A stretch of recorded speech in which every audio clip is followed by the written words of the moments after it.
ईश गिरीश नरेश परेश महेश विलेशय भूषण भो साम्ब सदा शिव शम्भो शङ्कर शरणं मे तव चरणयुगम्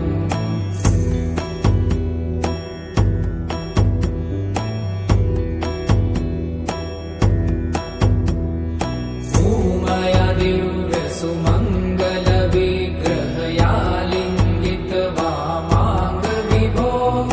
साम्ब सदा शिव शम्भो शङ्कर शरणं मे तव चरणयुगम्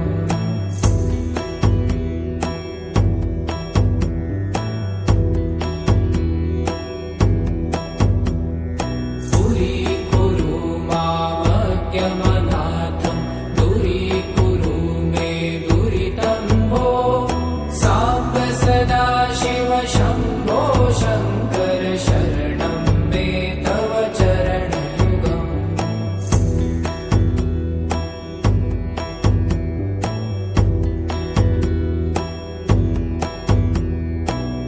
त्रिशिवरमानस हंस चराचर जनन स्थिति लय कारण भो